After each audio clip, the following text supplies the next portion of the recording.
जय श्रीराम. स्वागत आहे तुमचं आपल्या एक नवीन व्हिडिओमध्ये. तुम्ही जे पाहिलं होतं एक काढायचं बाकी होतं ना, हे सर्व आम्ही ना काढून घेतलं आणि हे पण पूर्ण साफसूफ दिसत असेल ना, तर त्याचं कारण असं आहे का आम्ही ना सर्व झाडुडा वगैरे सर्व काढून घेतलं. हे ज्यातमध्ये जे वांग्याचे झाडं होते ना ते पण काढून घेतले आणि जो पेपर दिसत होता ना तो पण काढून घेतला. हे बा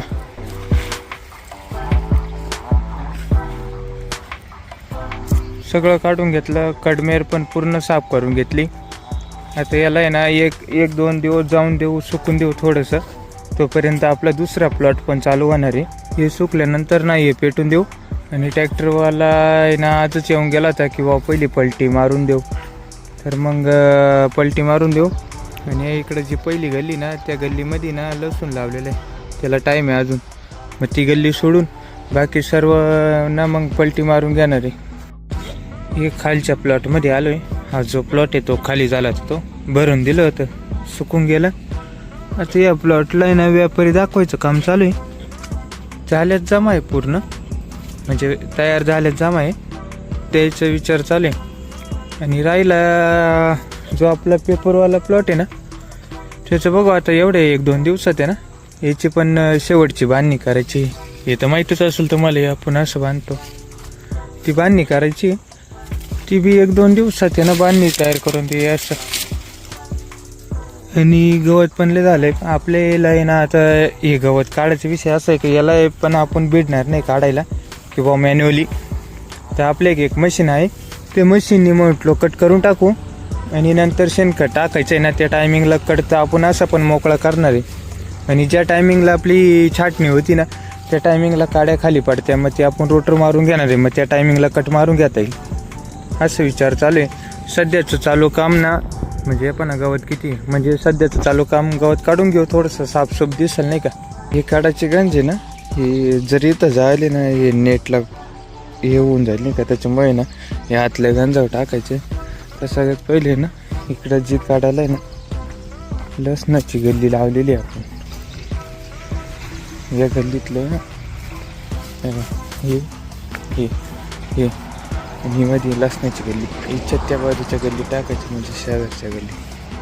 चला घेतो टापाटप उचलू. चला काम तर चालू झाले.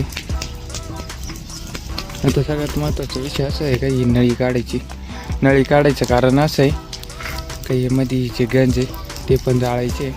आणि ते नळीला हे नको व्हायला ना, खराब नको व्हायला म्हणून नळी काढून घ्यायची. के सब धुआ धुआ कर दूंगा. कसं आहे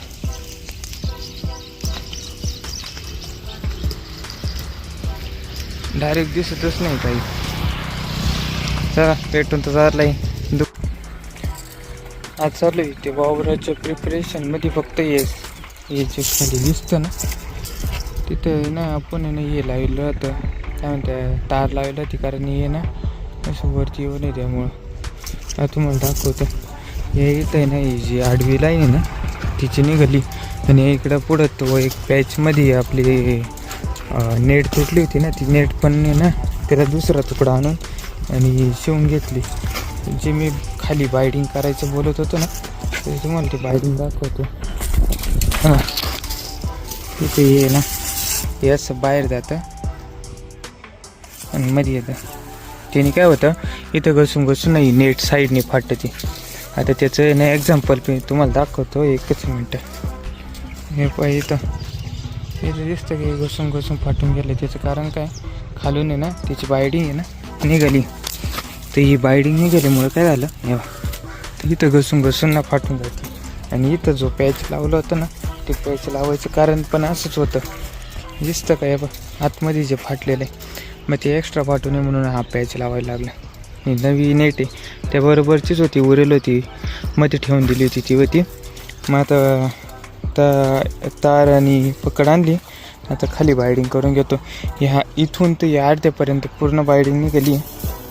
चला एवढंच आहे. आज संध्याकाळी मॅच आहे भारत वर्सेस वेस्ट इंडिज.